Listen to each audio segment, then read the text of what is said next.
Langomlet is het Joet aan Safir, de nieuwe F-35 strieljagers. Maatje haar een eerste vlechten boven Friesland van vleerbasis Ljouwertaal. Het gaat om Sannium de belevingsvlechten, bedoeld om de omwenners van de basis ondervinden te litten hoe het nieuwe tastel klinkt en altijd ik meer leven maakt.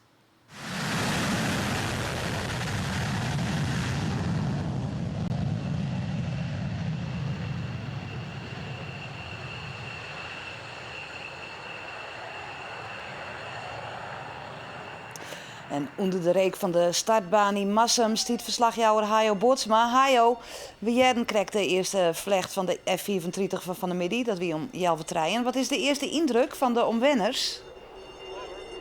Ja, er komt nog correct trouwens een F-sectie voorbij, als het goed is.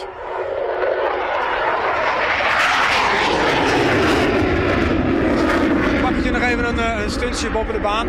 Ja, wat is de ondervinding van de omwenners?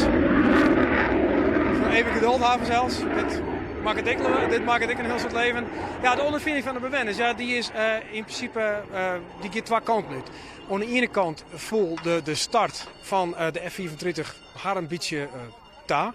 Maar ik kreeg niet schrik al wat berichtjes dat de landing, dat ze die toch wel heel erg loerd vonden. Maar goed, de vraag is dus zelfs, wat is daar nou Joet Bad? Wat hebben we nou Joet Sjongen? Nou, degene die dat weet, dat is Danny Traas. En hij is commandant van de vleerbasis Ljouwert. Nou, we hebben vandaag voor het eerst de F-35 in een naverbrande take-off zien gaan vanaf Leeuwarden. Ik moet er wel bij zeggen, dat is een start met de F-35 die we in de praktijk straks zeer zelden zullen zien. Waar we met de F-16 normaal gesproken met de naverbrande take-off gaan, zullen we dat met de F-35 niet doen. Maar ja, hoe kun je nou objectief vastlezen hoe dat lood is? Want elk viel er toch weer oors. Ja, die een gevoel van lood is oorzaaks mijn gevoel van lood. De een het beter eer dan de oor. De oor is ergens ons gevoel voor. Er is maar één wijze hoe je dat goed meer te kennen. En dat is toch een onafhankelijke instantie dwan te litten. Nou, dat badje ik. Het RIVM, het Rijksinstituut voor Milieu.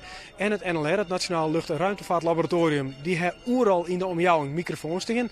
Maar particulieren gaan dat zelf echt dingen. Onder andere Waling Dijkstra van Jelsum. Als we vandaag gaan vliegen, dan kunnen we het naast elkaar gaan leggen. En zien of het ook echt meer is of misschien gelijk. En wat dan? Hè? Wat gaan ze er dan mee doen? Nou, dan zijn er opties van je gaat de hele huizenrij afbreken. Je gaat extra isoleren, maar er zit al een soort van kogelvrij glas zit erin. Dus meer isoleren kan je niet. Ze willen misschien stoplichten neerzetten, zodat de kinderen niet meer voorbij kunnen fietsen.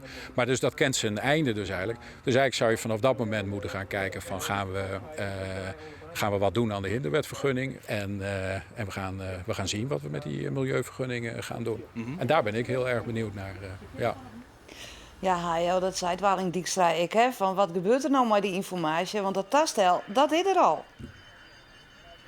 Ja, het tastel is er al. Nederland Capital Zone 30.